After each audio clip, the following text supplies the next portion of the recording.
Jessie Draper, the Valley Girl. Let's talk business. I'm like the Valley Girl.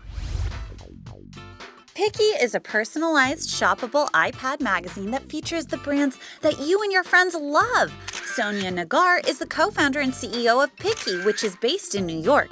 She's a rockin' woman and not even very picky. Well, here we are with Sonia of Pickie. So how you doing? Good, great. Thanks for having me. First of all, for our viewers, what is Pickie?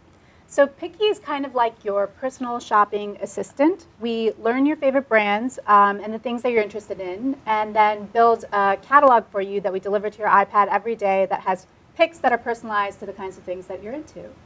That's fantastic. So it's like your personalized magazine on your iPad. Absolutely, yeah. But it's only with the things you love. Only with the things you love. And we try to really be smart about learning what people you're interested in as well as what brands you're interested in. So if we know that you're really into a blogger or a magazine or someone like Oprah, we can pull in the things that they're mentioning in social media. So you're discovering new things through the people you trust. So how does it work? You sign up. So to get started, you can download the iPad app from the App Store. And then the next thing you can do is hook up your social accounts, Facebook, Twitter, Pinterest, or if you want to just sign up by email, you can do that too. And then you tell us a couple things you're interested in. So broad themes like I'm into fashion, I'm into makeup, I'm into this particular kind of a style.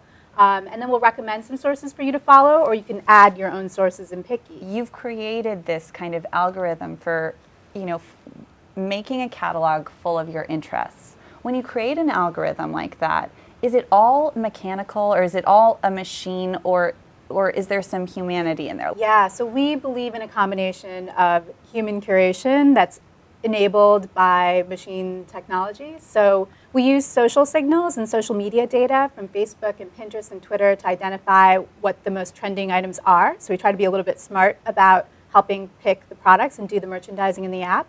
But then ultimately, we do have an in-house team of editors that will go through and make sure that things look up to our standard before we publish pages. Do you think we'll ever live in this world of only machines?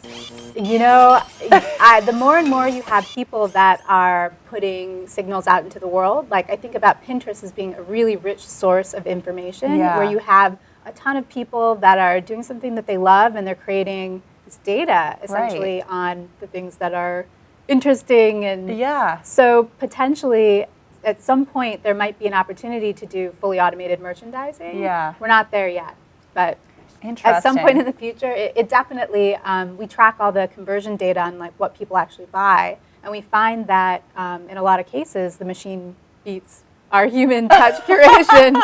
So it's a little bit of a competition between the editors. It's like people who's going to win? People versus machine every day. So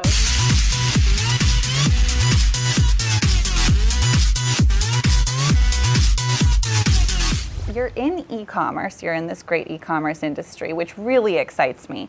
What would you say, is the future of e-commerce? Where do you think it's headed? One trend that I'm really excited about is the combination of content and commerce. So you see a lot of the big retailers are starting to bring editorial folks in-house and create content every day. And in my mind, that's taking a page out of Gilt Group and some of these flash sale sites playbooks. By one of the things that I think Gilt did really well was they create new content every day. So they refresh their inventory, they create new content, and that creates a daily shopping behavior, which is something that the retailers thus far haven't been able to create. So when you go shop at J.Crew, you're typically going once a season when you know they're changing the stock. But by creating fresh content every day or creating new stories around their products, they're trying to create more reasons for you to come back. You used to be at Amazon. I did. You ran product there. I did. I worked in the clothing category when around 2008, when Amazon was just deciding to invest in building that category out. So it was a really exciting time to join. They brought in all new leadership. There was a woman from the Gap who came in to lead the category, and I got to learn a lot. It grew from 4 people when I started to almost 25 or 30 people by the time I left, and had doubled in revenues. And it was a great time. It's a great company, and it was a great time to be at Amazon. And so what did you take from your Amazon experience that you really feel like you brought to Pickie, and you thought about that when you were creating your company? So one of the things that Amazon does really well is recommendations based on people like you also will buy this. So at the bottom of a lot of the products, you'll see people who bought this also buy this. And that's a fully automated algorithm, and they do a lot of algorithmic merchandising as well. And so I think that's something that we've brought to Pickie is smart merchandising using a lot of data to help recommend products. Did you always have the entrepreneurial bug? When you were working at Amazon, did you always think, oh, I'm going to go start a company? Or did you, where did that come from? So I always knew that I wanted to be the CEO of a big company. And it wasn't until I was in business school, actually, that I realized that I wanted to build my own company versus going to work for somebody else's company.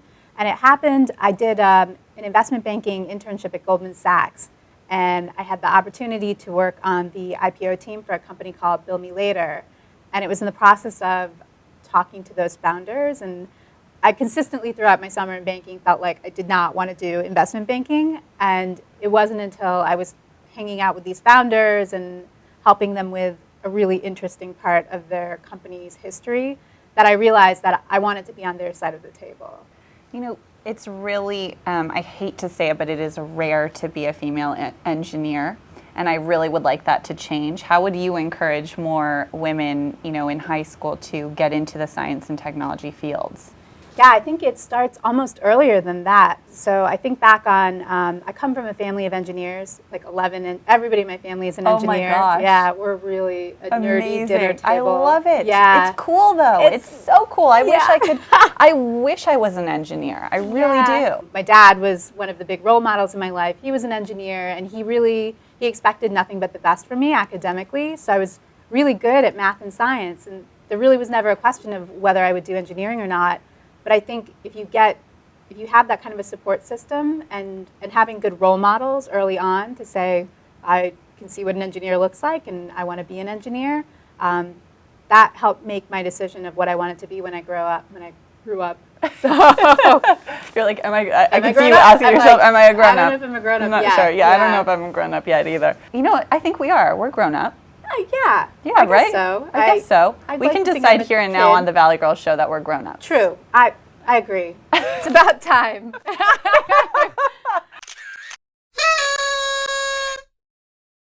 What is one piece of advice that you have for an aspiring entrepreneur?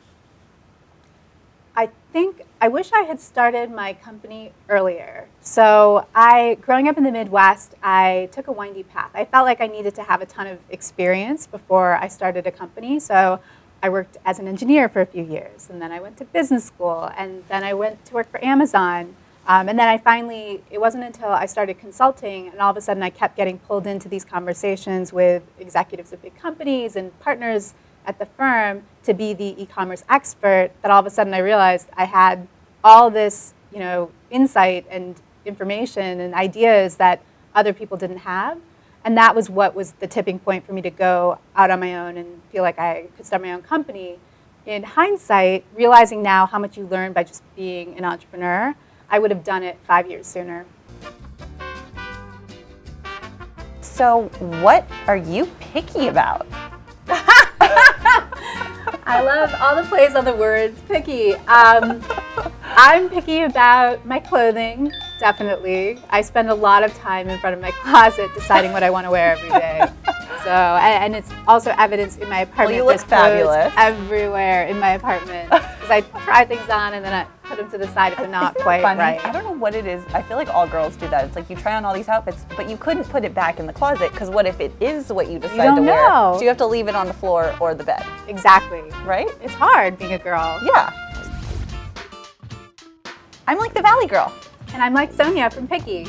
You had a little, I saw the shoulders thing. It was pretty good. Yeah. And now it's time for your Dits moment. I'm trying to think what I'm picky about. I should ask you, what are you picky about? No. This is about you. Oh.